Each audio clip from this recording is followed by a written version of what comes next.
Bonjour à toutes et à tous, c'est un grand plaisir de vous retrouver dans cette nouvelle saison de Projetez-vous.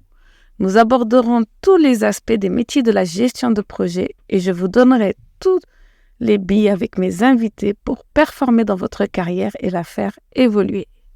Petite nouveauté cette saison, tous les épisodes seront filmés et certains même en studio. J'ai prévu pour vous des invités exceptionnels qui partageront leurs expériences et leurs insights. Si vous êtes certifié du Project Management Institute, vous pouvez cumuler des points, des PDU pour votre certification. Je vous souhaite une bonne écoute.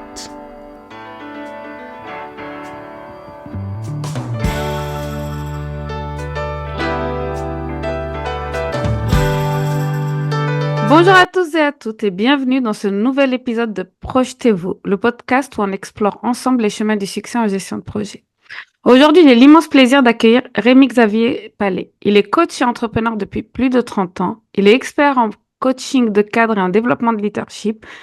Il est aussi le cofondateur de la Team Coach Academy. Son approche est directe, concrète et généreuse. Et elle a permis à de nombreux leaders d'aller plus loin que ce qu'ils auraient pu imaginer. Je le connais personnellement et c'est vraiment un honneur de rencontrer Rémi et de pouvoir partager avec vous son expérience dans ce podcast. Nous allons donc discuter aujourd'hui de l'importance du coaching et du mentorat dans votre carrière, comment cela se connecte avec la gestion de projet et comment maximiser votre potentiel en tant que leader. Rémi, merci d'être avec nous aujourd'hui. Avec plaisir, Mirvette, et ça fait un moment que je te suis, que tu me suis, qu'on s'est rencontrés. Donc je suis content, je suis toujours content de partager ce que je peux partager dans ce domaine-là. Merci beaucoup Xavier. Je suis sûre que tu as beaucoup à apporter à Projetez-vous à la communauté des chefs de projet, des cadres, des responsables d'équipe. Peux-tu présenter ton parcours et ce qui t'a amené vers le coaching et la création de la Team Coach Academy? Alors en réalité, j'ai commencé mon parcours entrepreneurial, j'avais 17 ans, donc je me suis fait émanciper pour ça. Mes parents m'ont donné l'autorisation de prendre la majorité pour créer ma première entreprise à un moment où ils n'avaient pas les moyens de financer mes études et moi je voulais quand même faire des études.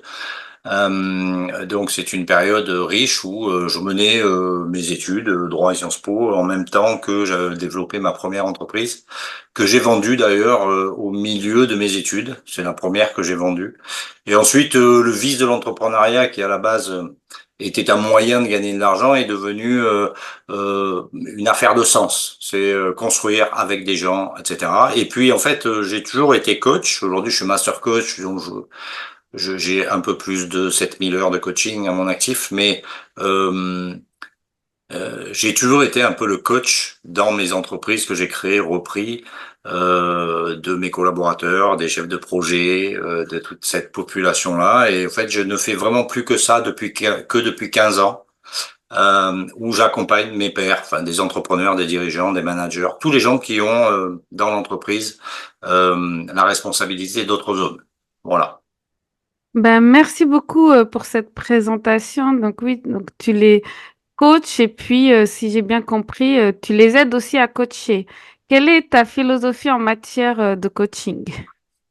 Bah écoute, oui, je les coach en individuel, mais je les coach aussi collectivement. Je coach les équipes collectivement, et puis surtout, l'académie forme des managers ou des entrepreneurs ou des dirigeants à la pratique professionnelle du coaching. C'est-à-dire, on leur apprend à devenir des coachs à l'intérieur de l'entreprise. Alors, pour répondre précisément à ta question, Oui. pour moi, et c'est très personnel, vous n'êtes pas obligé de le partager. Pour moi, le job d'un coach, c'est de te transformer sans changer ton ADN. Ça veut dire quoi? Ça veut dire travailler son authenticité, aller dans l'action pour créer de l'impact durable. Voilà. C'est un peu ma définition de la manière dont je pratique le coaching en entreprise.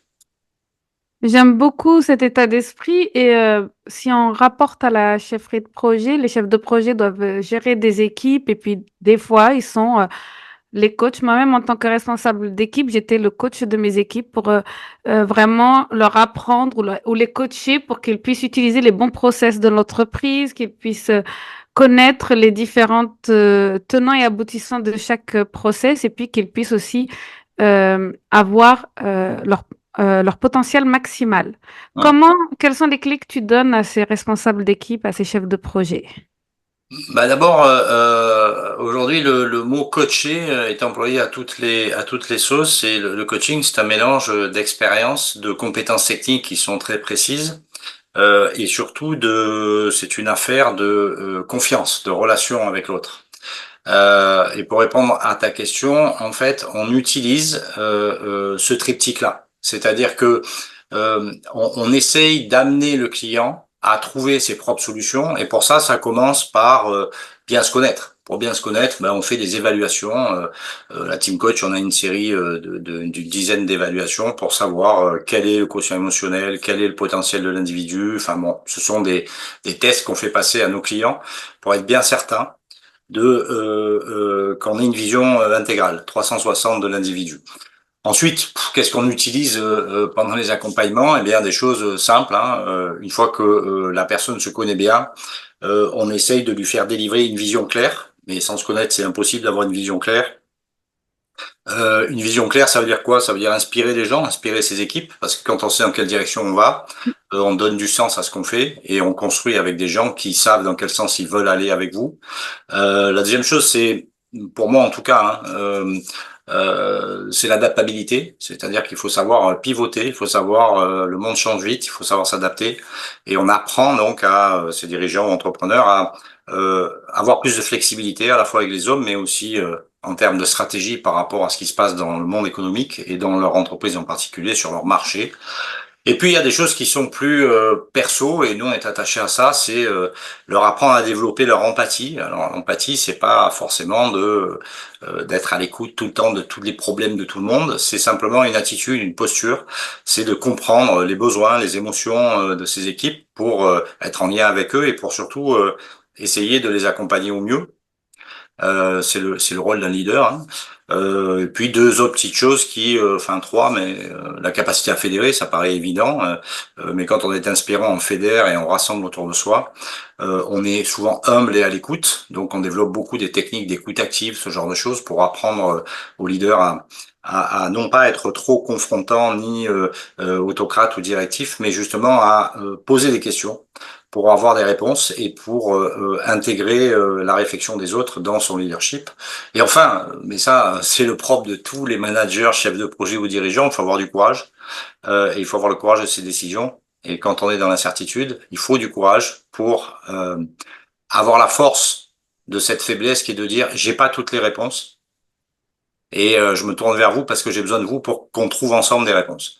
Ça, c'est probablement ce qu'il y a de plus difficile quand on accompagne un dirigeant, parce qu'il pense qu'il sait tout, il pense que il a la solution, et en fait, comme tout le monde, c'est un être humain, et parfois il n'a pas toutes les solutions. La bonne technique, c'est effectivement de se tourner vers ses équipes en disant, désolé, là j'ai pas la solution, quelqu'un peut m'aider.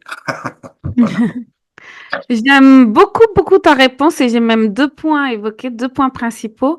Le premier, c'est que finalement, tu es en phase avec le Project Management Institute, je voulais te dire, qui a développé dans le PMBOK V7 qui est sorti en 2020. Donc, il y a une vraie coupure dans le PMI et dans la certification PMP pour les chefs de projet.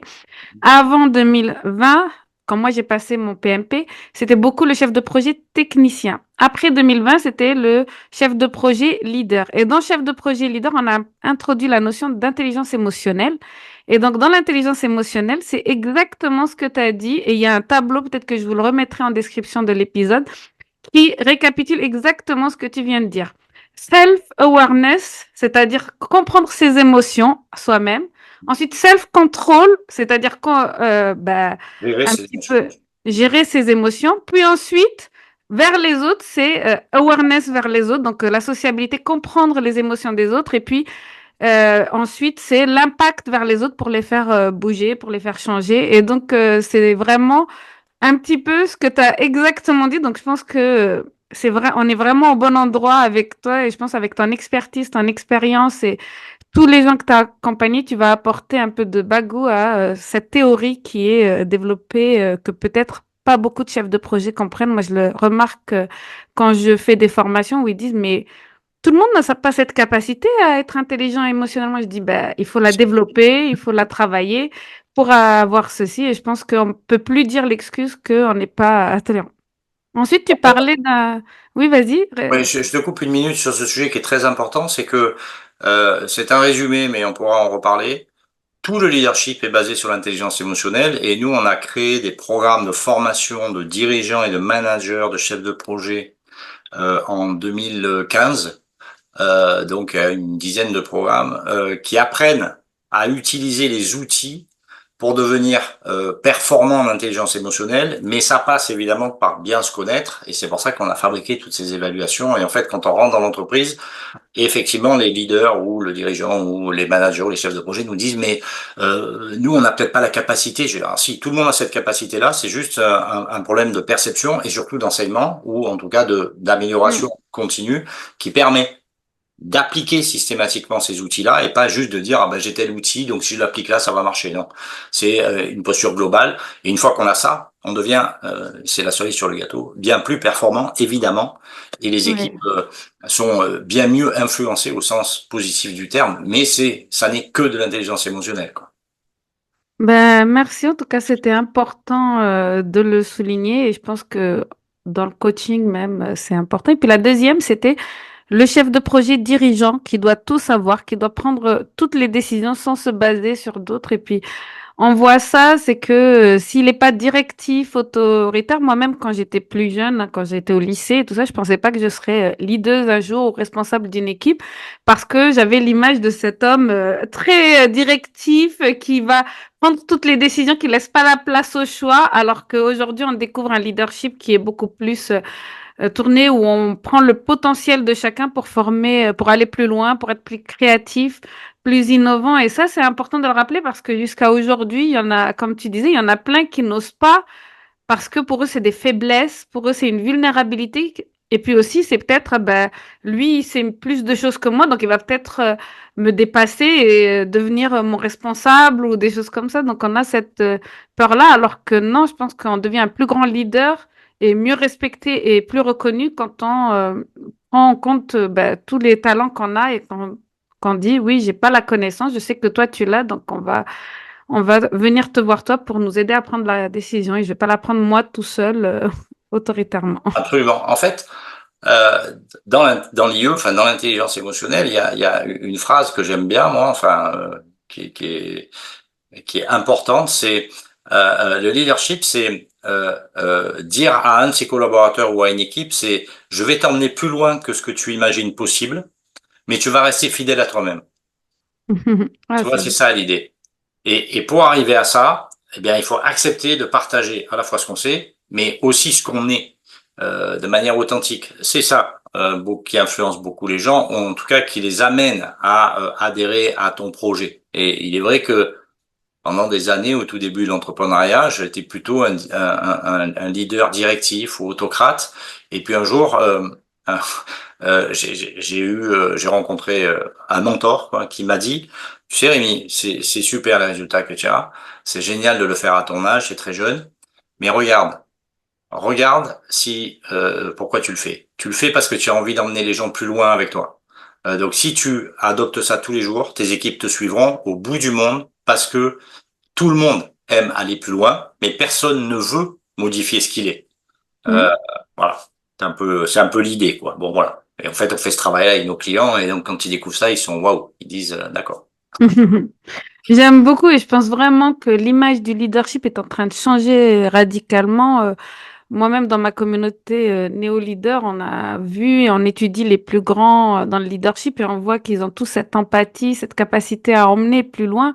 Et peut-être à un moment, il y avait besoin de ce directif, cette autocratique, ce leadership, par exemple lors de l'industrialisation. Ou Ouais. moi-même, quand j'ai des équipes plus jeunes, j'ai déjà dû faire moi, le leadership directif parce que les personnes n'avaient aucune expérience et qu'il fallait déjà leur mettre un minimum de capacité et de compétences et puis après les laisser dans un autre style de leadership. Mais mais il y en a beaucoup qui veulent fermer cette porte. Or, aujourd'hui, c'est plus possible, hein. Je pense que Ouais, puis ça enlève de la performance à l'entreprise. En fait, enfin, il faut juste comprendre un truc qui est évident, c'est l'entreprise n'existe pas sans ses hommes, ok? Elle n'existe pas uniquement parce qu'il y a le dirigeant. Et en fait, quand les collaborateurs, les chefs de projet, les managers, enfin, on voit l'excellent, on dit ah cette personne, ah, ben, il est pas bon lui, hein. En fait, je lui dis non, c'est pas lui qui est pas bon, c'est son dirigeant qui est pas bon. Mm. C'est jamais le manager qui est mauvais. c'est souvent le dirigeant qui fait pas ce qu'il faut ou qui a un leadership qui prend pas en compte tout un tas de choses. Et en fait, c'est difficile de basculer là-dedans parce que on se Ouais. dit toujours, si je donne pas si je suis pas hyper clair, etc., les gens vont pas avancer. En fait, c'est exactement l'inverse qui se passe. Il faut juste accepter de partager ça et de dire, ok, ça veut pas pour autant dire que quand il y a des décisions à prendre, quand il y a des choses un peu douloureuses à faire, le dirigeant s'y colle, si j'ose dire. Mais tout le monde le comprend, justement parce que la posture habituelle est une posture plutôt d'écoute, d'empathie, sans être forcément quelqu'un de faible. Hein. Au contraire, c'est une force. Et les gens vous respectent et vous aiment pour ça, et donc ils sont engagés avec vous. Quoi. Oui, je pense même qu'il y a une question de réciprocité. Il m'a fait confiance, donc je vais lui rendre Ça, l'appareil et je vais y aller. Donc, on a parlé une difficulté que les cadres, les chefs de projet qui lead des équipes ont. Est-ce que tu vois d'autres défis lorsqu'ils prennent des nouvelles responsabilités ou qu'ils doivent gérer des projets importants? oui, alors il y en a beaucoup, mais globalement, on les trouve dans comment je pourrais cartographier ça. Je dirais enfin, nous on rencontre quatre problématiques récurrentes. Mais la synthèse de ça, c'est la plupart du temps, un chef de projet, un leader, un manager, hein, c'est pareil pour moi. Enfin, c'est pareil, la méthodologie est la même. Euh, il n'y a pas d'équilibre ou c'est très difficile pour eux de trouver un équilibre entre une vision stratégique et Oui. l'exécution opérationnelle de cette vision. Je vais préciser. En fait, ce qui est le plus difficile, c'est pas d'avoir une vision, encore que on apprend à des gens à fabriquer leur vision, mais ça, c'est pas très difficile. N'importe qui peut avoir une vision du business qu'il veut faire. Toi-même, dans ton business, tu dis, je sais où je veux aller, où j'aimerais aller, etc. Tout ça, on peut le formuler mentalement, il n'y a pas de souci. Là où ça pose problème, c'est quand il faut le mettre en action.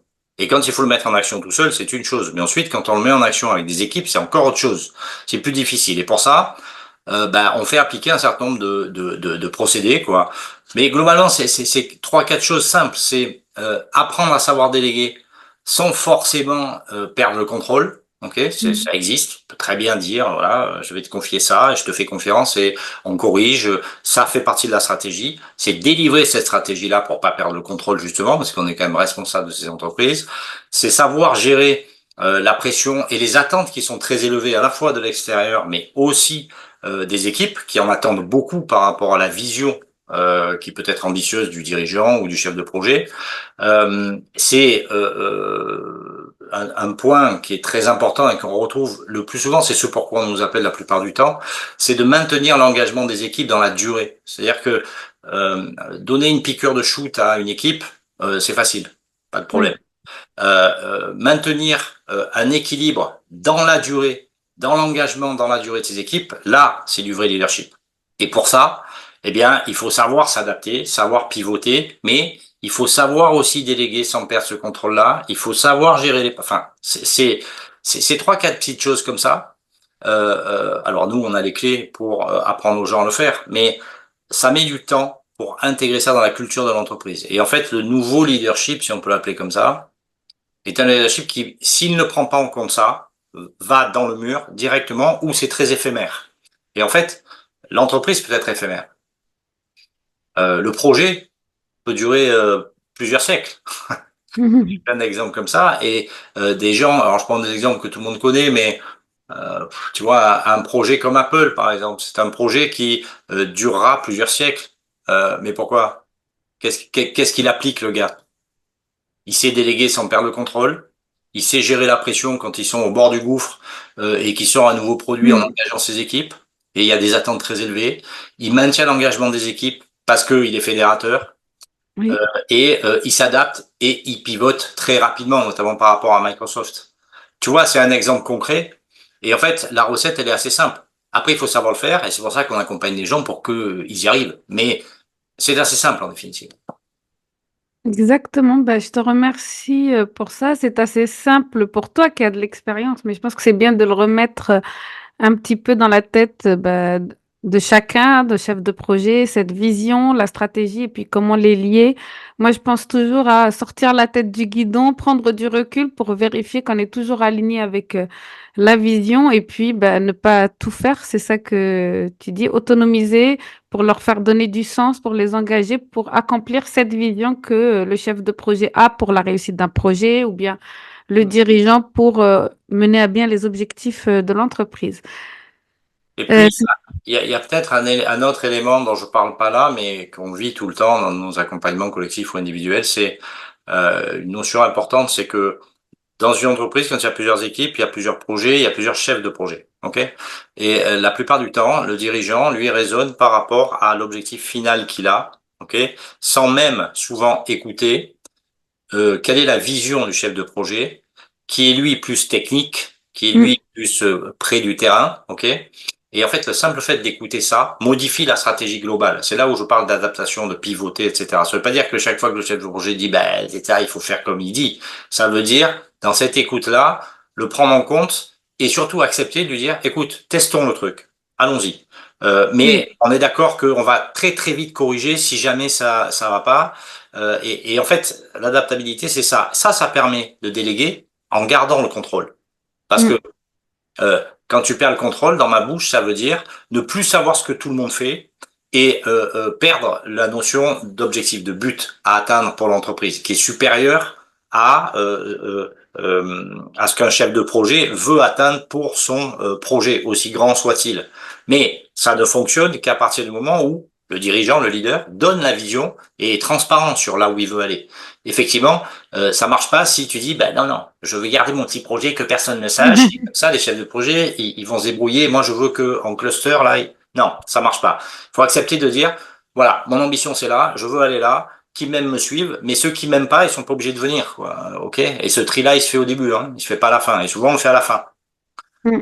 Voilà. Et nous, quand on intervient, c'est la première chose qu'on fait, hein. C'est la première chose qu'on fait, c'est dire qu'est-ce que vos équipes disent, quoi. Le chef de projet là, qu'est-ce que c'est quoi son truc? C'est bien, en fait, tu viens de parler du principe de gestion de portefeuille, de projets, de programmes qui vont servir la stratégie de l'entreprise. Et ça, aujourd'hui, c'est vraiment quelque chose qui est flou pour tout chef de projet. Oui, il a un projet, ses équipes ont des projets, mais quel est le sens de ce projet? Comment il s'inscrit dans les objectifs à long terme de l'entreprise, dans la vision du dirigeant? Ça, c'est vraiment quelque chose qui manque. Donc, la gestion de portefeuille de projet, j'en parle dans plusieurs de mes épisodes et surtout avec Stuart Teston qui était un anglais. Donc ça se voit que c'est déjà beaucoup plus mature dans les versions anglaises, Ben oui. chez les Anglais, chez les Américains, en Asie qu'en France. Et donc cette gestion de portefeuille de projet, c'est aussi de laisser le dirigeant communiquer, c'est-à-dire le top-down qui se fait très peu, hein. Ah, Parce que très très peu. souvent, on demande le reporting down top, qu'est-ce que tu as fait, quelle est cette Ah, tâche, mais on va ça même redescend très jamais. loin, très très loin dans les détails, mais on redescend pas l'information, on dit pas, bah oui, ça s'inscrit dans cette stratégie. Puis en redescendant cela, ça peut permettre d'ouvrir à des opportunités, puis de se dire à un moment, oui, ce projet, il va pas du tout dans le sens de la stratégie, on arrête les dégâts et puis on prend un autre projet ou bien le chef de projet qui est sur le terrain, il voit une nouvelle opportunité, il voit l'état du marché et il apporte une valeur. On en parle beaucoup, nous, dans la gestion de projet, à l'entreprise, dans le business de l'entreprise, dans la stratégie de l'entreprise. Et ça, c'est quelque chose, je pense que les meilleurs, justement, dirigeants d'entreprise ont cette visibilité-là. Et nous, en tant que chefs de projet, la communauté des chefs de projet, et même des PMO, quand ils fonctionnent bien, bien sûr, ça c'est un autre sujet, c'est vraiment apporter cette valeur et permettre cette communication fluide top en comprenant vers le top et en comprenant aussi les besoins du top management, de la C-suite, comme ils disent, ou bien du dirigeant lui-même. Et en accord, et ça, je pense que c'est pas mal que toi t'en parles et tu vois bien qu'il y a ces premières difficultés. Comment pour toi le coaching il aide justement le cadre, le chef de projet à mieux naviguer dans cette complexité? Ben, en fait, c'est une des forces de l'accompagnement ou du coaching, hein, professionnel, enfin exécutive. C'est justement je vais te dire comment, hein, mais c'est justement de prendre en compte une vision globale de l'entreprise. Donc, on peut pas être. C'est pour ça souvent je vois dans des posts des machins, je suis coach en entreprise, etc. Ça me fait un peu sourire parfois.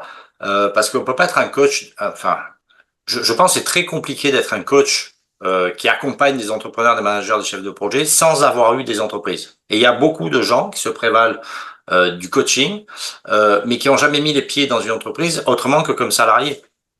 Mm. Et ça fonctionne pas, quoi. C'est-à-dire qu'il faut ça, et ensuite il faut quelques outils. Et les outils, ils sont là pour le coup hyper simples, ou en tout cas la démarche pour répondre à ta question, c'est euh, euh, comment le coaching aide un chef de projet à, à naviguer, à évoluer dans cette complexité de rôle. Ben, c'est très simple.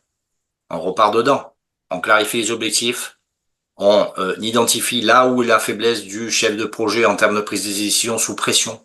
Qu'est-ce qu'il partage, qu'est-ce qu'il n'arrive pas à partager, comment il se comporte, quelle est sa posture. On prend en compte toutes les parties prenantes, en haut, à droite, à gauche, en dessous. Euh, Mm. on utilise des outils pour, en fonction de l'évaluation qu'on a faite de la capacité de l'individu à gérer son stress ou des systèmes complexes, on l'amène à savoir, à apprendre à gérer ce stress-là. Le stress, c'est pas la panique. Le stress, c'est un état, une posture qui fait que on s'enlève 50% de son cerveau au profit de la peur. Ok, donc on Mm. débranche ça. Et enfin, on développe beaucoup un certain nombre de compétences en leadership quand on a fait ce boulot-là de clarifier les objectifs, de savoir prendre des décisions sous pression, de gérer toutes les parties prenantes, de gérer le stress ou la complexité d'un dossier, etc. On développe un certain nombre de compétences en leadership auprès de ces chefs de projet ou de ces managers ou de ces entrepreneurs. C'est bien pire chez le dirigeant parce que lui, il pense qu'il sait déjà le faire, ça. Et en fait, non. Il sait le faire à sa manière, mais il va pas changer sa manière. Il va pas devenir flexible en fonction de l'évolution de son entreprise ou des projets ou du marché. Et nous, ce qu'on leur apprend, c'est à regarder les choses avec une autre perception, pas pour se changer eux, pour modifier et adapter leur posture, tout en restant authentique avec leurs équipes, parce qu'ils les suivent pour ça à la base. Ils les influencent pour ça. Le modèle qu'ils transmettent, c'est un modèle qui leur plaît, quoi. Sinon, ils vont se barrer, quoi. Combien de gens j'entends dire en coaching, hein, c'est leurs dirigeants qui se font, ils nous demandent le coaching et ils me disent, c'est embêtant si vous m'accompagnez parce que je veux sortir de cette boîte le plus vite possible. Enfin, ça fait un peu peur. Et donc, dans ces cas-là, ben, on organise plus du collectif en disant aux dirigeants, voilà ce qui se passe dans votre boîte. C'est pas ce manager que je vais coacher, c'est vous.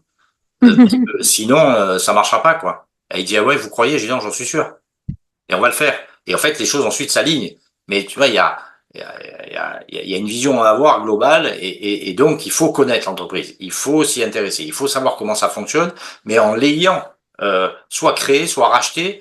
Enfin, on peut pas être compétent en matière de coaching exécutif si on n'est pas soit dirigeant, soit on n'a pas été un jour ou assez longtemps un manager dans l'entreprise. Et après, il faut avoir les outils techniques, etc. Mais ça, ça s'acquiert. On forme les gens pour ça. C'est pas compliqué, ça. Est-ce que ça répond à ta question, Ah Merlette?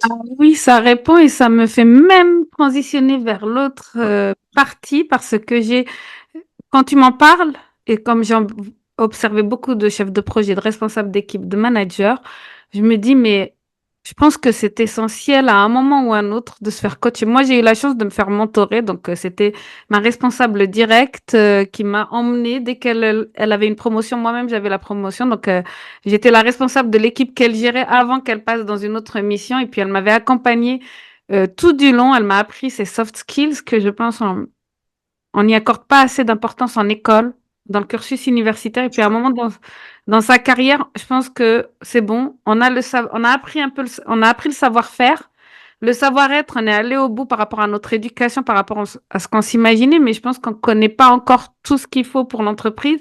Mais quand on a ces postes, ces responsabilités de chef d'équipe, où on a les parties prenantes, comme tu l'as dit, à un moment, je pense qu'il faut qu'on se fasse coacher et mentorer, et ça, c'est la conclusion de ce que tu viens me dire. En dehors un coach doit avoir une vision aussi globale et savoir tous les tenants et les aboutissants, les impacts. Voilà. Est-ce que c'est au niveau du manager que je dois un peu coacher ou bien est-ce que c'est au niveau au-dessus ou bien est-ce que c'est au niveau en dessous voilà. Donc là, toi, tu as le curseur parce que tu as cette vision globale de l'entreprise.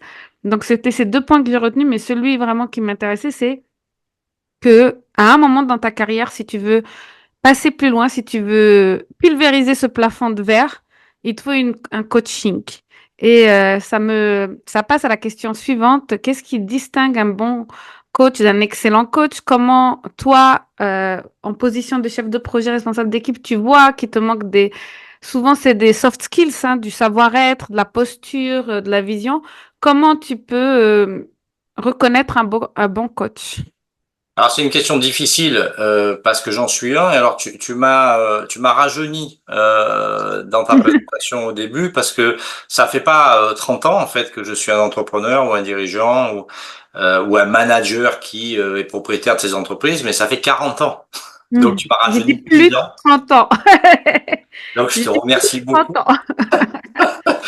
Et bon, 10, 20 ans de plus que 30 ans, mais plus de 30 ans. Voilà. mais bon, moi, pour moi, c'est l'âge qu'on a dans sa tête. Et en fait, je travaille avec beaucoup de quadras ou de trentenaires, en fait. Et bon, en fait, je fais pas attention à ça. Mais ce qui est très intéressant dans cette réflexion-là, c'est euh, très difficile de dire qu'est-ce que c'est un bon coach, qu'est-ce que c'est un excellent coach, qu'est-ce que c'est un mauvais coach. Ça procède du jugement. Et moi, j'inverse la tendance. C'est-à-dire que je dis un excellent coach, c'est un coach qui est capable de faire la démonstration euh, qu'il a fait évoluer son client ou ses clients. C'est ça pour moi un excellent coach. Tout le reste, c'est de la philosophie, du marketing et de la com. Je m'explique. Euh, le leadership, ça s'apprend pas en théorie, mais dans l'action. Oui. Un coach qui fait son travail prend l'état des lieux au moment où il le prend et il dit qu'est-ce que vous faites aujourd'hui? Il donne pas la solution, il va questionner son client, l'amener à mettre en place des petites actions pour qu'il mette en place ce qu'il a pensé lui. Si tu arrives avec une solution, d'abord tu es un consultant, tu es pas un coach, et ensuite, quand tu arrives avec la solution, tu n'aides pas la personne. C'est de lui faire trouver sa solution qui est difficile. Et donc un excellent coach, c'est quelqu'un qui arrive, par ses techniques, par son questionnement puissant, par tout un tas de choses comme ça, à amener son client à trouver sa propre ou ses propres solutions. Ok?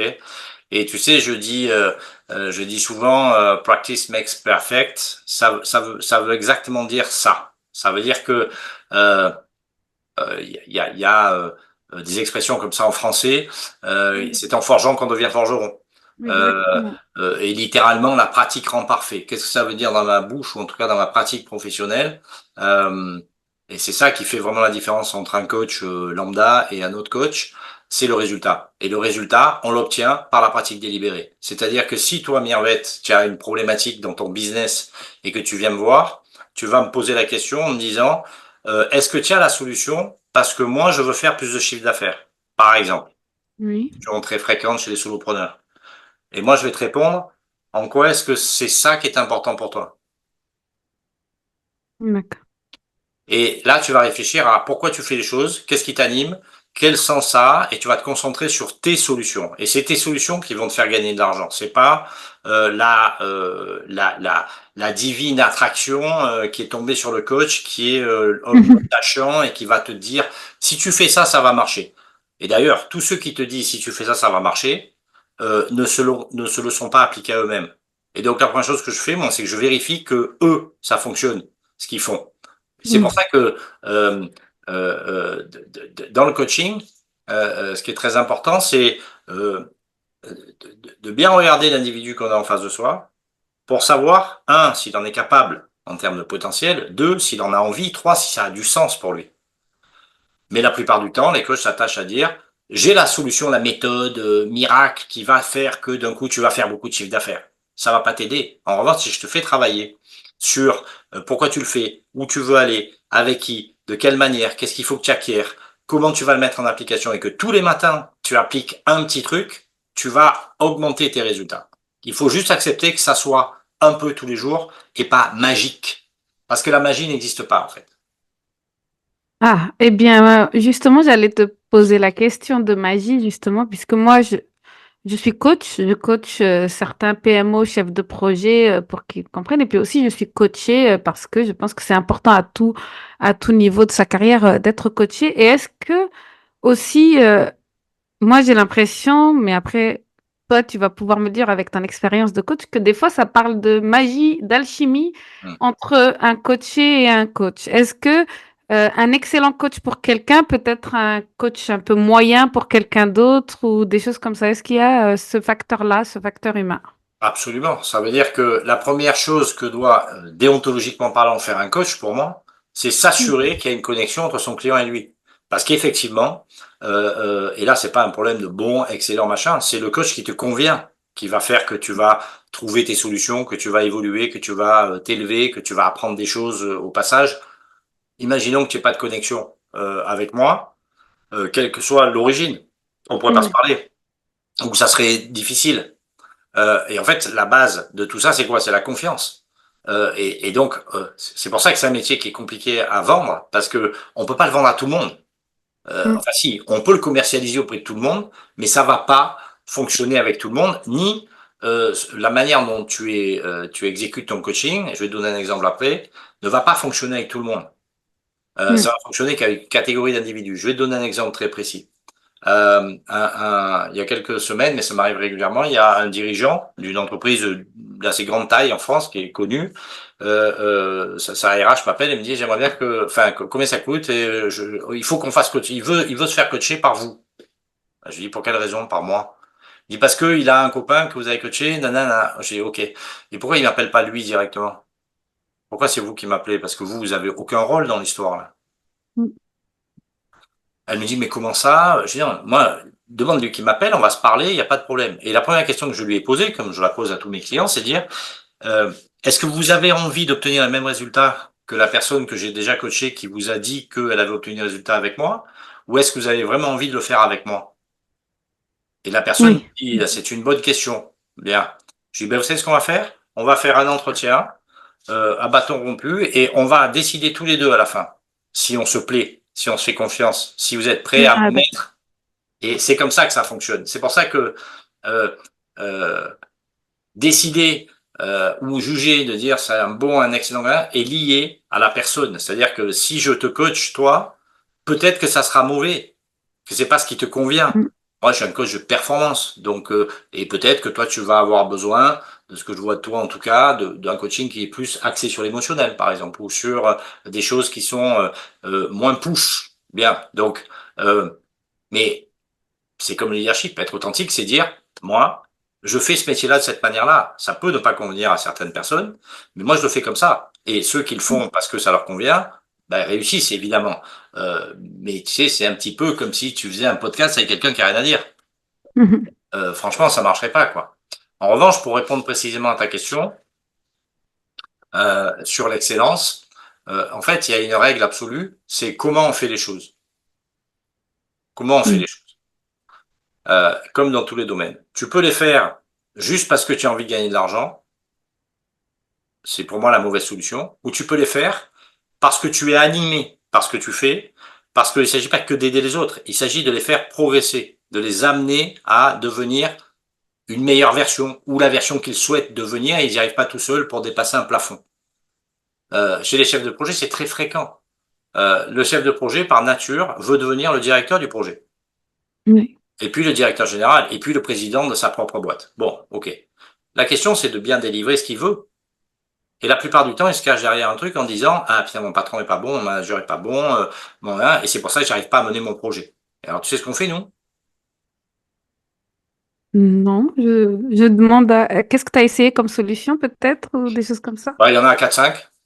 On ancre les compétences qu'il a déjà pour savoir si ça a du sens pour lui de devenir son propre manager ou son propre dirigeant. Euh, Oui. on édulcore tout ce qu'il y a autour de ses pensées limitantes autour du leadership. On dit un leader c'est ça, non un leader c'est pas ça. Un leader c'est Oui. ce que tu décides d'être comme leader avec tes potentiels, ce que tu es, etc. On développe sa résilience, sa capacité à accepter d'apprendre et à pas faire par magie les choses parce que tu as dit qu'il suffisait de 10 jours pour devenir riche, célèbre en dormant à Dubaï. On améliore la capacité qu'il a à gérer, pas à contrôler toutes ses réactions émotionnelles, ce genre de choses. Et surtout, on lui demande, c'est le premier truc qu'on fait, on lui demande d'apprendre de ses erreurs, de savoir qu'est-ce qu'il a appris de ses erreurs déjà. Oui. Et tu vois, ça, c'est une colonne vertébrale. À partir du moment où tu utilises ça, tu l'appliques, ça fonctionne. Pour tout le monde. Mm. Quel que soit le niveau, hein. Mais ça part de là. Et assez souvent, on part de l'inverse. On dit, ah, mais moi, je veux être le chef à la place du chef, ou si mon chef, c'était moi, ça marchait vachement bien. Mais ça vient pas souvent de là. Ça vient d'autre chose. Donc, il faut chercher ça. Tu vois. Ouais. OK. Ben, je comprends très bien en fait cette réflexion du chef de projet justement qui veut pulvériser ce plafond, qui veut devenir un leader et qui se dit mais lui voilà ce qu'il fait, je suis sûre que je le ferais mieux. Je l'ai déjà eu hein, cette réflexion dans un de mes coachés, hein, je ferais mieux que lui à sa Hum, place. Oui, mais d'abord qu'est-ce que tu as comme soft skills? Quelle posture tu adoptes? Et puis, accepte justement de changer, de modifier pour pouvoir être ce manager que tu aspires à être.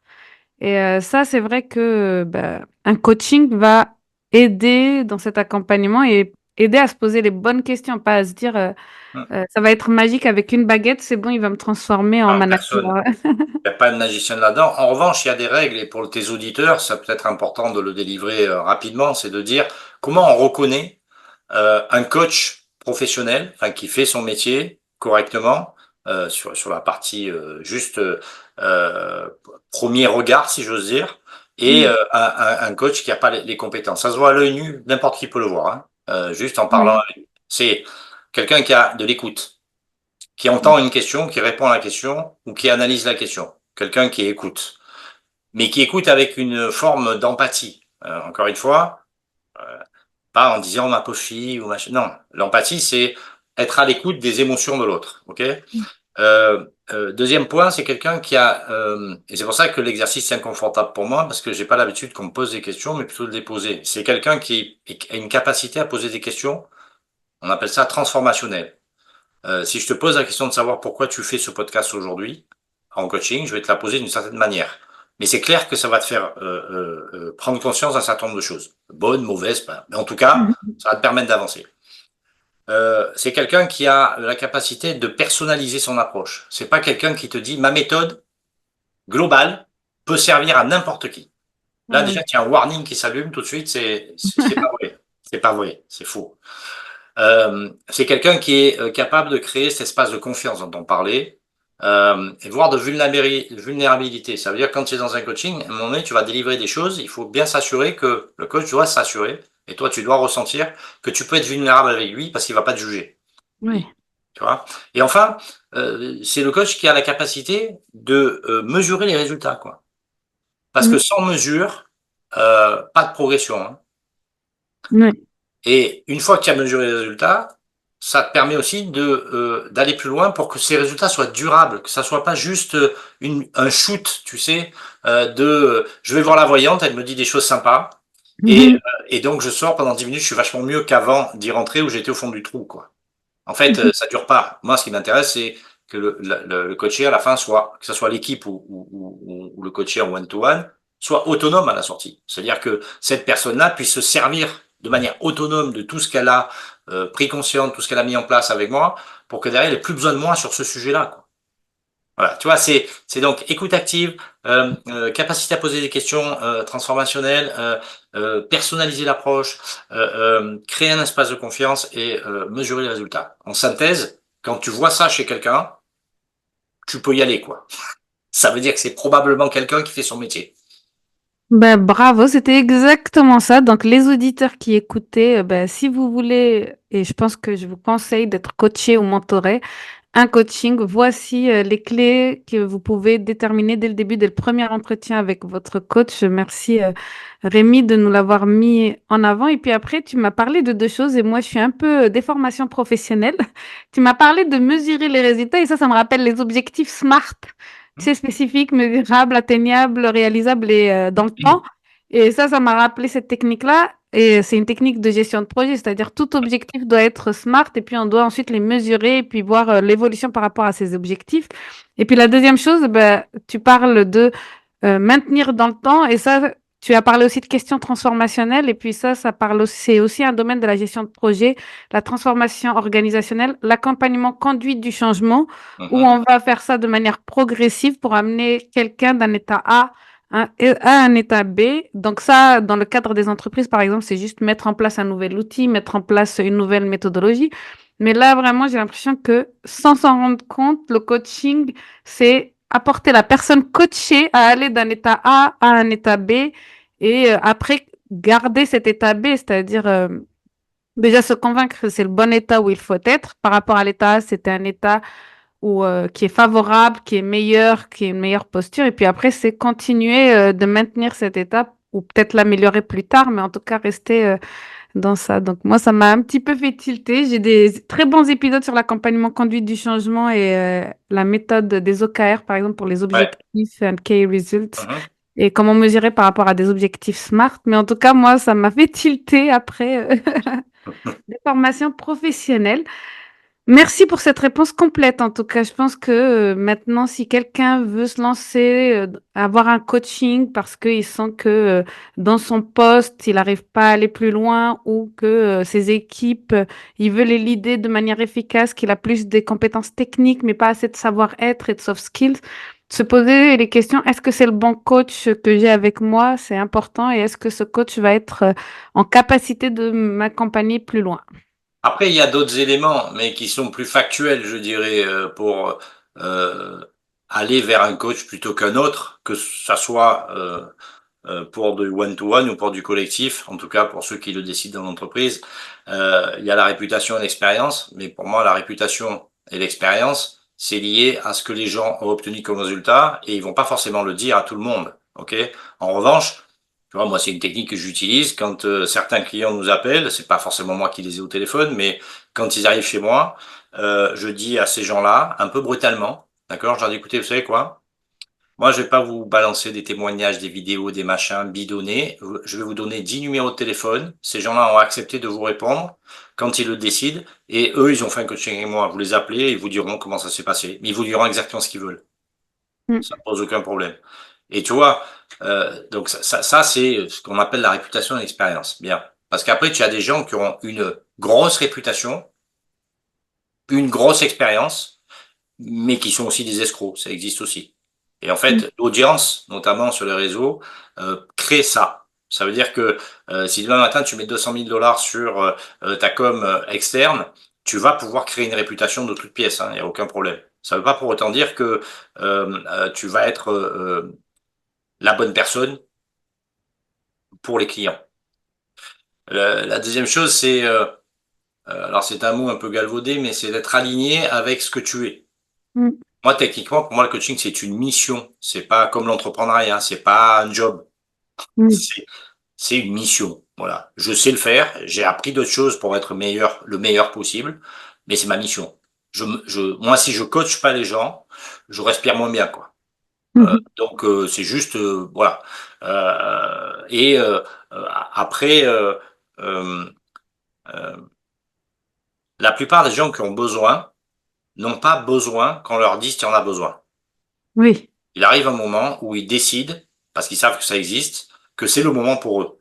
Mais si on intervient avant ou après, avant, ça sera pas le moment, après, ça sera peut-être trop tard, encore qu'il est jamais trop tard, mais tu vois, c'est vraiment une décision qui appartient à la personne. Donc c'est pas quelque chose, je peux pas dire, bon, Mirette, je vais te coacher, je sais qu'il y en a besoin. Non. Oui. Si Mirette vient vers moi, ok, tu vois, c'est cette démarche. Et c'est ça qui est. Alors que dans l'entreprise, c'est souvent au niveau de la RH ou des directions commerciales que ce choix-là se fait pour les autres. Et en général, ça loupe pas. Celui qui fait la demande, c'est celui qui en a le plus besoin pour les autres. Mais lui, il dit fais-le pour les autres. Mm. Donc, Ouais.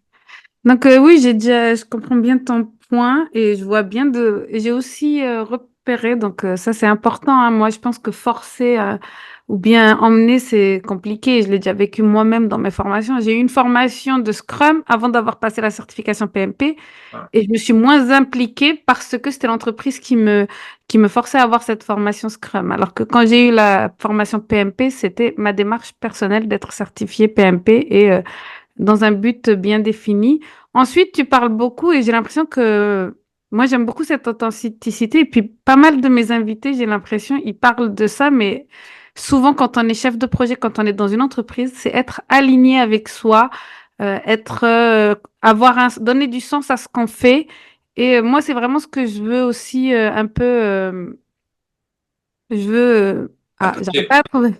Je veux que mes auditeurs adoptent et comprennent cette importance de l'alignement avec soi, de faire les choses parce que ça a un sens, parce que ça, c'est vraiment leur être et puis leur volonté de faire cela. Donc, c'est important aussi d'avoir des invités qui utilisent ce mot.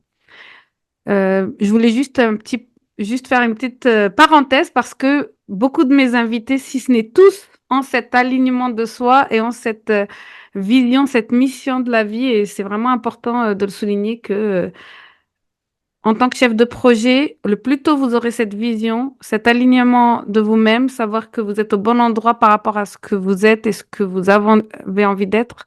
C'est vraiment ce qui va vous permettre d'avancer, d'être heureux, épanoui et d'être performant à la fin. Oui, et puis il y a un élément que tu soulignes justement, c'est que euh,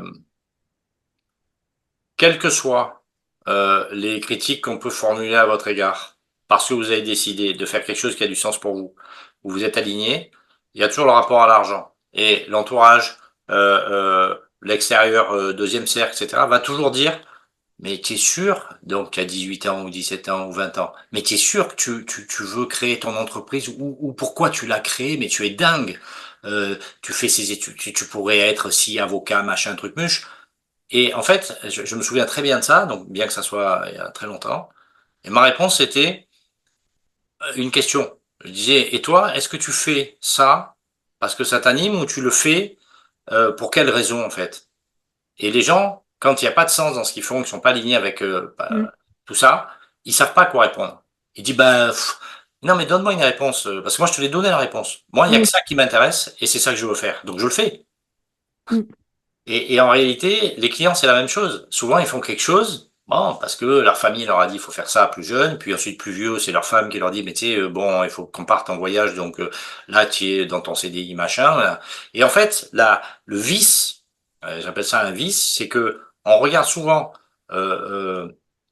ce qu'on met en œuvre dans la vie, qu'on soit entrepreneur ou qu'on soit salarié, peu importe, par rapport à l'argent.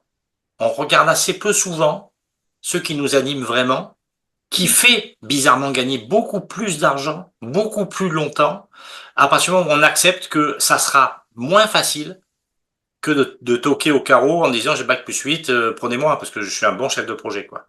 oui.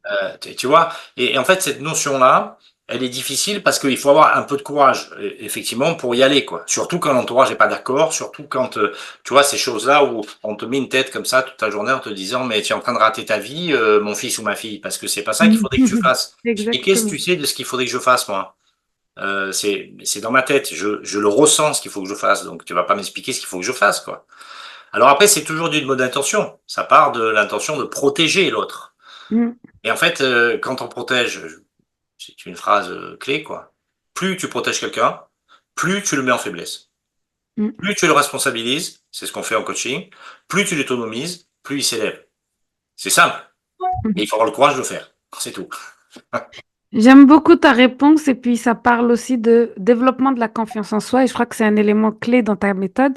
Comment accompagnes-tu justement un coach à prendre conscience de ses potentiels et à peut-être prendre cette décision difficile qui va à l'encontre de ce que son entourage préconise ou bien de ce qu'il a toujours cru, de ses croyances à lui?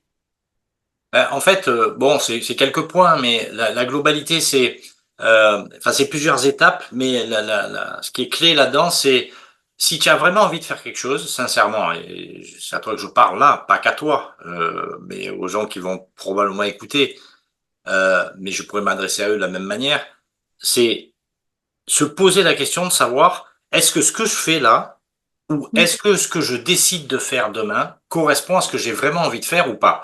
En se disant, de toute façon, ça changera rien parce que j'ai pas besoin d'argent pour vivre. C'est juste le prérequis. mm, Mentalement, de se dire, mais si j'avais un choix à faire alors que je n'ai aucune contrainte matérielle, qu'est-ce que je ferais? Ce que je fais ou autre chose? Et cette autre chose, c'est quoi? Ça se tient en une phrase, hein. mhm, Et en général, les étapes qui suivent sont des étapes de construction du résultat de cette phrase-là, et ça tient en 6-7 trucs. C'est savoir identifier, bon, se connaître, mais pour identifier ses potentiels, parce que ses faiblesses, on s'en fout. Objectivement, moi, je m'en fous. Mm. J'ai des faiblesses, j'ai des défauts, comme tout le monde, mais je m'en fous. Je travaille mes qualités ou mes compétences plus que le reste, parce que ça me rapportera rien. Travailler à améliorer un peu mon défaut majeur, ça va faire quoi? Pas grand-chose. Donc je me concentre sur les potentiels, ce qui est positif et ce que je peux fabriquer avec. Euh, il y a un élément qui est lié à la sécurité, j'appelle ça la sécurité psychologique, c'est avec un client, on le met d'abord en sécurité. Et pour le mettre en sécurité, il faut l'évaluer. Et pour l'évaluer, il faut savoir le faire. Et très peu de coachs savent faire ça, mais bon, pour dire, OK, jusqu'où je peux aller avec lui, sans le mettre en insécurité, ou sans, parce qu'un coaching de guignol, j'appelle ça comme ça, peut dévaster un individu, quoi. Ouais. Et il faut faire gaffe parce qu'on s'occupe d'êtres humains qui ont des faiblesses, des fragilités, des moments de doute, des moments qui sont compliqués pour eux. Et donc, il faut savoir être en capacité de l'analyser, de l'évaluer. Et après, on va beaucoup travailler d'objectifs sur des objectifs progressifs, c'est-à-dire qu'on va pas dire, voilà, alors tu sais, tu vas acheter ton truc là, et c'est comme une voiture. Tu n'as pas de voiture, tu en achètes une, du coup, tu peux rouler. Ça marche pas comme ça en fait. Mm. Ça veut dire, tu vas commencer à sortir de chez toi, ok, puis tu vas revenir chez toi. Tu vas commencer à marcher le lendemain sur le trottoir un peu plus loin, puis et puis le 10e jour, tu pourras prendre l'avion, quoi. Mais en fait, ces objectifs progressifs sont liés aux décisions que le client va prendre par rapport à ce qui lui semble être la solution pour lui qu'il a trouvé grâce au questionnement transformationnel, puissant, etc., que le coach fait. Et puis ensuite, bon, il y a des procédés que tout le monde connaît, mais que peu de gens savent ou appliquent, c'est s'imaginer, parce que le cerveau, il sait pas faire la différence entre la réalité et l'imaginaire, en fait. Donc, si tu dis à ton cerveau, je sais pas physiquement où tu te trouves là, mais imaginons que tu sois à Paris et que tu dises, ben, je m'imagine que je suis en Nouvelle-Guinée. Lui, il va pas, l'image que tu lui projettes, il va pas savoir si elle est vraie ou pas. Et au bout d'un moment, tu vas te dire, mais ah ouais, en fait, j'entends le métro là, ou j'entends Mm. donc je suis pas en Nouvelle-Guinée en fait. D'accord, je suis, ok. Donc tout ça, mais tout ça contribue à, ce qui est le plus important, à déconstruire des croyances limitantes. Alors là aussi, c'est très galvaudé, les croyances limitantes. Tout le monde pense savoir ce que c'est. En fait, non. Les croyances limitantes, c'est une construction du cerveau. C'est-à-dire que cette construction du cerveau, elle est étayée par trois choses. La première, c'est l'éducation que tu as reçue. En fonction de l'éducation que tu as reçue, bah, tu vas croire ou pas un certain nombre de choses. Bien. La deuxième chose, c'est en fonction de comment tu as évolué entre 5 et 15 ans, il y a des choses dont tu vas être convaincu qui sont pourtant pas la vérité. C'est pas ta vérité. C'est pas toi qui fabrique tes propres opinions. C'est tout le reste. Mm. Et après 15 ans, bah, tu as l'opportunité, alors de accompagner ou pas, hein, mais bon, peu de gens y arrivent seuls, ceci dit, à décider de ta propre opinion. Mm. C'est ça, supprimer ses croyances limitantes pour avoir des croyances positives pour soi. Ça veut pas dire que tu vas pas continuer à croire des choses qui te limitent. Ça veut juste dire que chaque fois que ça va arriver, tu vas dire oui mais ok, mais si je dis à mon cerveau que c'est possible, qu'est-ce que je mets en place tout de suite pour me démontrer sur une petite chose que c'est le début de la globalité qui va être possible. Et en fait, quand tu fais ça, donc il y a un processus, hein, mais quand tu Mm. fais ça, bah, les gens progressent, mais petit à petit. Donc on fait pas la révolution, hein, mais petit à petit, pour moi, c'est en 3 ou 4 mois, quand tu travailles, hein, Mm. que ton coach te fait travailler, bon, ben, ça devient durable, parce que tu prends cette habitude-là, et ensuite, comme tu vois que ça marche, tu sais, c'est l'histoire de plus tu as du plaisir, plus tu en veux. Moins tu en as, Ouais. moins tu te souviens de ce que c'est, quoi. Du coup, moins tu vas le rechercher. Ben là, on dit, on va aller vers le plaisir, et pour aller vers le plaisir, ben, on applique un certain nombre de choses. Voilà, c'est un peu, c'est un peu dans ce cadre-là qu'on va, mais il y a un élément qui est hyper important, c'est que il suffit pas d'avoir du talent, hein. Il faut Mm. être extrêmement compétent techniquement. Si tu as que du talent, tu vas vite devenir un guignol, parce que tu vas faire plafonner tes clients. Et en fait, l'idée, Ouais. c'est de les faire dépasser le niveau dans lequel ils arrivent dans l'accompagnement. Et pour ça, il faut avoir de l'expertise technique, du talent et de l'expérience, c'est mieux, évidemment, et la connaissance du sujet, la bonne connaissance du sujet sur lequel tes clients sont. Ils sont dans l'entreprise, c'est évident que voilà, ils sont chefs de projet. Demain matin, si tu coaches des chefs de projet, tu sais de quoi tu parles, quoi. Si tu commences à coacher des dirigeants du CAC 40, tu seras moins à l'aise parce que tu as jamais vécu ou tu as pas d'expérience dans ce type de boîte-là, tu vois. Enfin, c'est juste de la Ouais. logique. Donc moi, ça me viendrait pas l'idée d'aller coacher, je sais pas moi, un artiste sur un sujet d'entrepreneuriat, quoi. Mm. Je sais pas ce que je vais lui dire, quoi. Ouais. Ben, merci pour cette perspective. Et puis moi, là, j'aime bien rebondir sur ce que tu dis parce que ça me permet de voir plusieurs personnes que j'ai coachées ou que j'ai côtoyées ou que j'ai accompagnées. Et là, typiquement, croyances limitantes, c'est un peu compliqué. Moi, puisque je suis une femme et je vois bien les femmes dans l'entreprise et des Ah, femmes tu es qui... une femme, Mirvette? Ah là là, tu vois pas le rose dans mon cadre et puis mon... Oh, moi, je croyais que c'était un entrepreneur, donc du coup, je te masculinise. T'as vu? Ça, c'est Ben, un ce biais serait mieux. cognitif. Ce serait mieux. Et le fait est que on a ces croyances limitantes de est-ce que je suis capable d'être leader? Non, le leader, c'est un homme autoritaire. Et dans l'entreprise, est-ce que je peux être le manager d'équipe? Est-ce que je peux être le chef d'équipe? Alors que moi-même, je l'ai expérimenté où j'ai été très vite reconnue comme une leader naturelle dans mon entourage. Et puis j'avais ma N+1 qui était une femme, ma N+2 qui était une femme. Et donc ça m'a ouvert la voie et ça a pulvérisé un peu mes croyances limitantes que ben, je pourrais jamais être chef d'entreprise, jamais être leader. Et puis je l'ai rencontrée récemment chez une chef de projet qui était ma cliente et qui me disait, mais je suis pas sûre de moi, est-ce que je vais pouvoir être à la hauteur de ce poste? Et puis là, aujourd'hui, elle dit, ben, je veux être à un poste de directrice très bientôt. Donc, c'est vraiment ces croyances limitantes que j'aime aussi apporter au sein de Projetez-vous. C'est qu'on nous a appris que les femmes ne pouvaient pas être des leaders, des chefs d'entreprise, des managers, des responsables d'équipe. Sinon, il faut qu'elles aient une certaine force de caractère, une certaine carapace, alors qu'on peut être des très bonnes leaders en tant que femme ou en tant que maman. Ça m'a aidé aussi. Et ça, c'était des croyances limitantes que je vois encore très fréquemment, je pense, partout. Donc, j'ai voulu le mettre à l'honneur au moment où tu parlais justement de ces choses où les personnes, dès l'âge entre 5 et 15 ans, on leur met des croyances dans la tête et puis Oui, puis elles il y a d'autres phénomènes. Il y a le phénomène social. Donc ça, c'est le Mm, premier qui impacte, c'est-à-dire que les femmes, blablabla, ou les hommes, blablabla. mm, Il y a l'incidence culturelle au sens idéologique du terme ou religieux du terme. Ok, donc c'est une éducation particulière qui te donne des croyances limitantes. Peu mm, importe, l'intention à la base est toujours bonne. C'est ça le problème. Euh, ouais, mais le résultat peut être catastrophique pour la personne. Bon, et puis il y a un troisième élément qui est aussi important, c'est que tout ça est entretenu au mm, profit d'eux, de ceux qui en profitent en fait. Techniquement, dans une exactement. entreprise, enfin je le vois souvent, et je veux dire, c'est un chiffre précis. 67% de mes clients en one-to-one sont des dirigeants, sont des dirigeantes en fait. Euh, pour D'accord. pour le reste, en one-to-one, qui sont des hommes. Ça veut dire quoi? Que la demande en accompagnement des dirigeantes est deux fois supérieure, un peu plus de deux fois supérieure, à celle des femmes.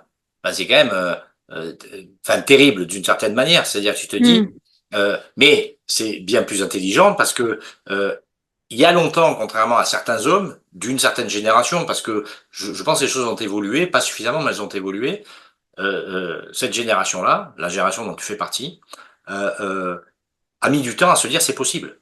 Elles ont oui. eu besoin d'avoir un modèle qui lui, ou un mentor, ou quelqu'un qui lui dit mais c'est possible. Mm, Parce que jusque-là, personne disait c'est possible. Pourquoi? mm, Parce que les hommes dans l'entreprise, et moi quand je dis ça, on me dit mais tu devrais pas dire ça. Je dis mais je dis ce que je veux, quoi. mm. Ça arrange pas les hommes, hein, Ben oui. que le N+1 soit une femme. Juste parce que c'est une femme. Mais en fait, elles sont plus habiles, plus habiles, plus flexibles, intelligence égale, ni plus ni moins, comme partout, c'est-à-dire qu'il y a des hommes très intelligents, des hommes moins intelligents, des femmes très intelligentes, des femmes moins intelligentes, ok? En revanche, il y a une différence notable, mais c'est pas que générationnel, c'est que les femmes apprennent. Mm, Elles ne savent pas, elles apprennent. Et ça change tout, parce que c'est une des postures d'ailleurs. À partir du moment où tu apprends, où tu t'améliores continuellement, ça veut dire que tu deviens moins con. Quand tu penses que tu sais, tu deviens con. ouais. J'aime bien cette phrase. Et en fait, la plupart des femmes, alors c'est un sujet que je connais bien, que j'accompagne, je les accompagne par plaisir, pas parce que c'est des femmes et que je suis un homme, mais parce qu'elles travaillent. C'est-à-dire que elles arrivent, elles sont, je sais pas ce mot que je veux utiliser, mais tu vois, elles sont brutes. Elles te disent, moi, je m'engage dans ce truc-là parce que j'ai un objectif et je vais m'engager à fond pour arriver à ce que je veux. Un homme, il arrive et il commence à dire, mais non, mais ça, je connais. Ouais. Et oui, peut-être que tu le connais, mais si tu rentres là-dedans parce que c'est ta boîte qui te le paye, il faut pas le faire avec moi. Il y en a plein des guignols qui font ça, il n'y a pas de problème. Mais si tu veux progresser, alors on va le faire ensemble. Mais engage-toi. Et en fait, la différence qu'il y a souvent, hein, alors c'est un peu un archétype, mais les femmes ont cette volonté d'apprendre. Alors il y a une motivation derrière, c'est qu'elles veulent y arriver, elles. Mais elles veulent y arriver et en même temps gérer leur vie de famille, trouver cet équilibre. Enfin, c'est vachement compliqué, quoi. Mais l'énergie qu'elles ont est supérieure à celle des hommes, qui eux se posent rarement la question. Alors pire, sur le plan culturel, en fonction des éducations ou des communautés dans lesquelles on se trouve, alors les hommes ils disent mais je sais pas, ma femme s'occupe de la maison, quoi. Enfin, comme dans les années 60, hein, c'est terrifiant, quoi. Et qu'est-ce qu'on s'en Oui. fout, quoi. Enfin, franchement, si elle a envie de faire ça, elle le fait. Et tu vois, Mm. il y a cette mécanique. Et en fait, c'est important dans ce que tu fais, pour moi, hein, en tout cas, euh, on gommera jamais cette disparité, cette différence. On la gommera pas. Oui. La question que je me pose, moi, c'est qu'est-ce qu'on peut en faire ensemble, tu vois? Ça Oui. m'intéresse. Et Mm. souvent, après les accompagnements de ces dirigeantes, elles modifient un certain nombre de choses euh, qu'elles mettaient en œuvre sous influence, en fait. Tu vois, c'était drôle. Et d'un coup, elles sont plus authentiques et du coup, elles sont vachement, c'est vachement séduisant pour toutes les équipes. Parce qu'elle dit, putain, alors ça motive certaines d'entre elles à faire plus ou à faire comme elles ou à leur manière. Mais en tout Oui. cas, ça change l'état d'esprit. Ça change ce que j'appelle la culture de l'entreprise. Et dans ces entreprises-là, je peux te dire qu'on se régale, hein. Mm. Mais bon, elles ont fait effort, quoi. Elles y sont allées, quoi. Tu vois, voilà. Ouais, ouais, j'aime beaucoup cette approche et j'aime beaucoup aussi ta vision où toi, bah, tu as rencontré des dirigeants, des dirigeantes, des leaders et puis tu vois le changement de posture face au coaching, le changement aussi accepter tout ce que tu vas leur dire pour pouvoir s'améliorer ou se dire, ben non, mais je le sais déjà, moi je le fais. Ouais, C'est deux postures complètement différentes mais qui permettent, qui sont aussi, je pense qu'ils viennent aussi un petit peu des croyances limitantes. C'est-à-dire que nous, en tant que femmes, on arrive, on se dit, bon, ben, je veux m'améliorer, apprends-moi. Alors qu'en tant qu'homme, moi, je suis l'homme, je sais tout, je fais tout, ouais. je contrôle tout. Alors c'est un peu caricatural parce que j'ai aussi des hommes qui sont, j'allais dire normaux, enfin Ah. c'est pas bien de dire ça, mais qui sont objectifs, si tu veux, qui disent. Et puis tu sais, l'expérience sert beaucoup. Là en l'occurrence, moi j'ai pas dans mes entreprises, j'ai toujours eu plus de femmes que d'hommes, bizarrement, de femmes managers, je parle. En Ah. exécutant, j'ai de tout, quoi. J'ai eu de tout.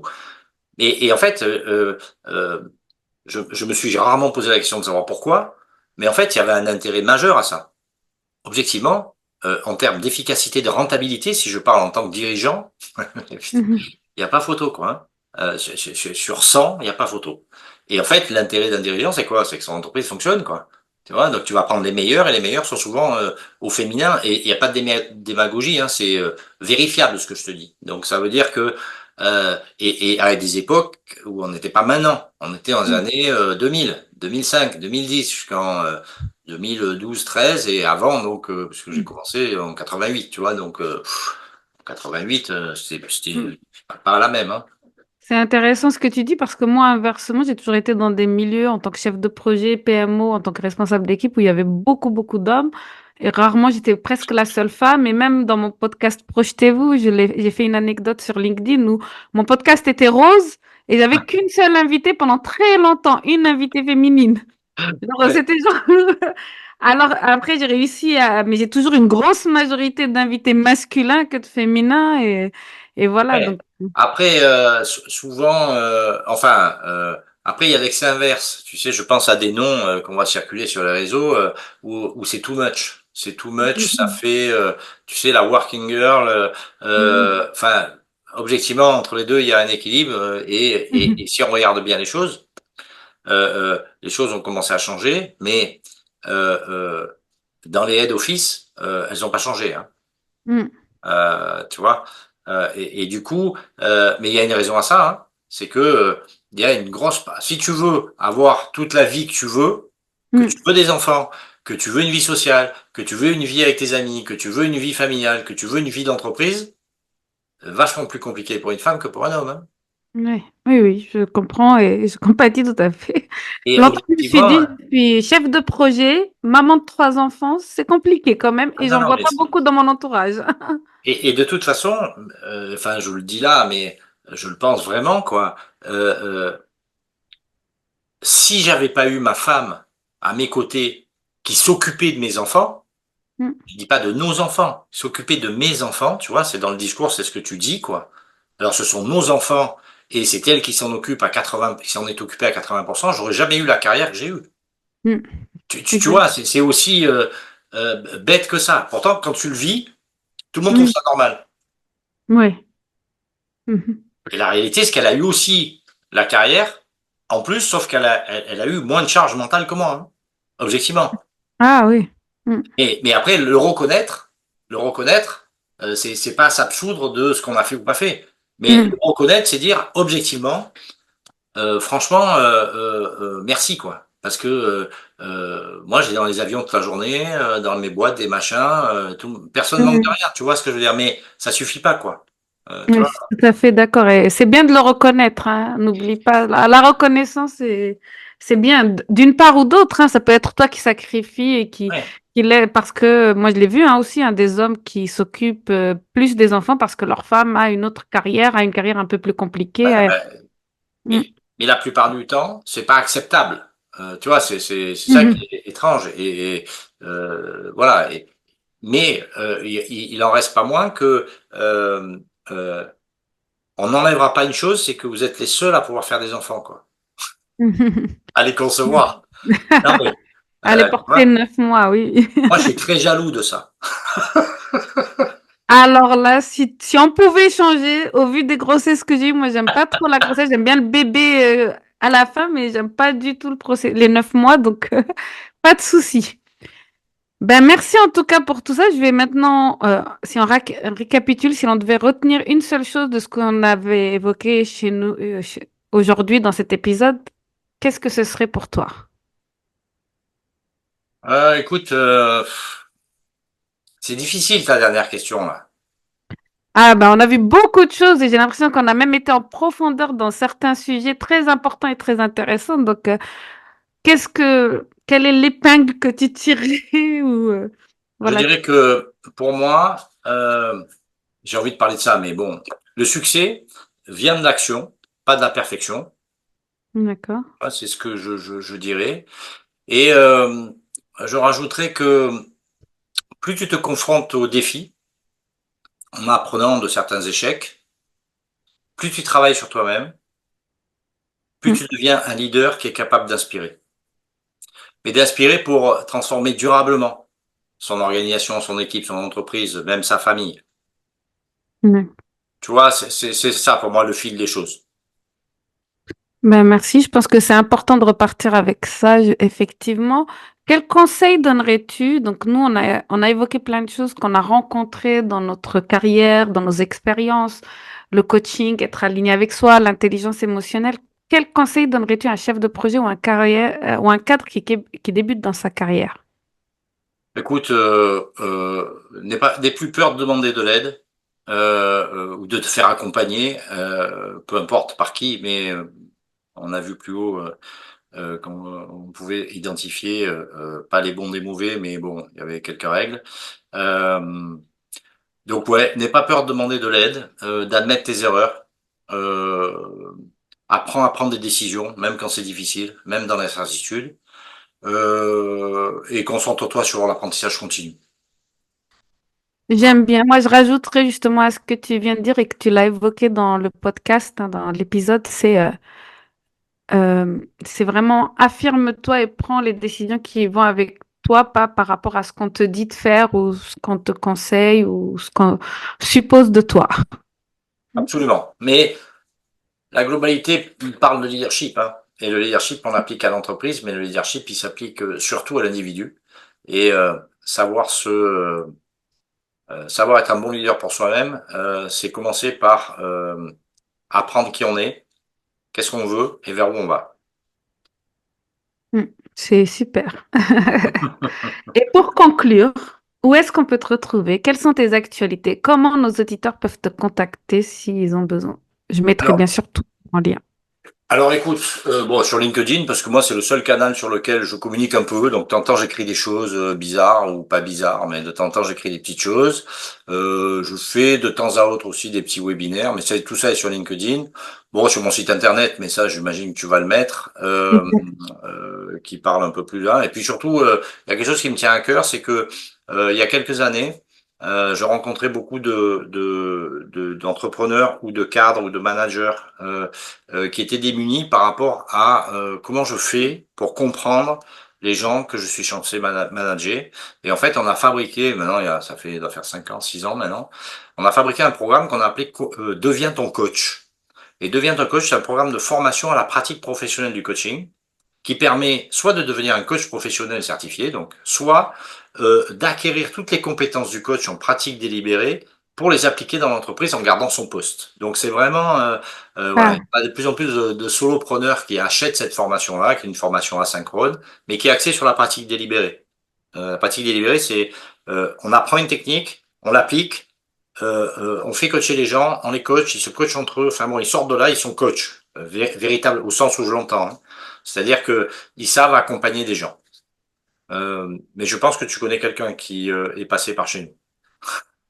oui, qui était même une invitée du podcast que j'ai beaucoup appréciée. Et bah, Et tu je vois, pense que c'est bien d'acquérir ces techniques-là parce que moi-même, bah, quand j'ai été dans l'entreprise, ce qui m'a permis d'évoluer, c'est des personnes qui m'ont mentoré, coaché, mais elles n'avaient pas, je pense, toutes les techniques, mais elles avaient cette habilité naturelle, alors que ça se travaille et puis ça rend les gens de meilleurs leaders, en fait, même en gardant leur poste.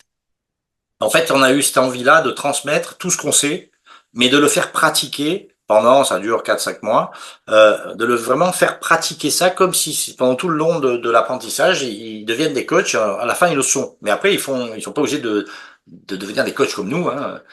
Mais voilà. Et donc, on a eu envie de transmettre ça. Enfin, moi, j'ai eu envie de transmettre ça. Et puis donc, on a ces programmes-là sur lesquels on forme, bon, entre 80 et 100 personnes par an, jamais plus, parfois moins.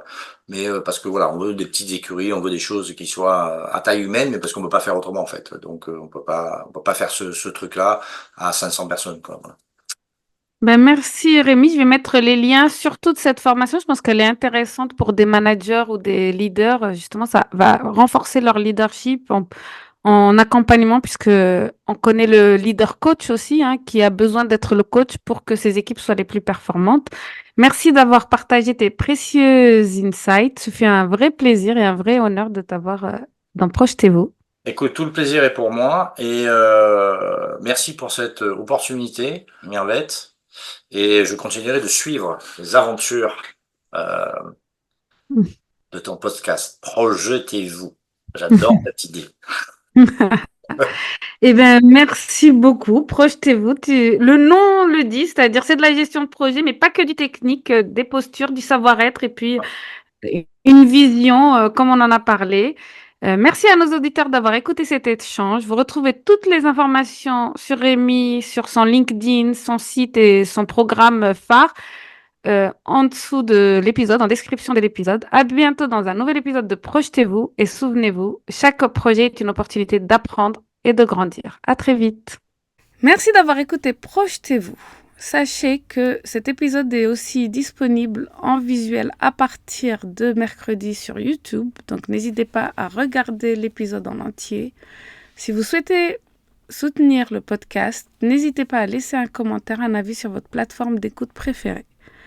Cette saison, j'ai rajouté aussi des hors-séries spéciaux néo-leaders en co-animation avec Fawzi Malak, mon partenaire, qui vont paraître tous les jeudis.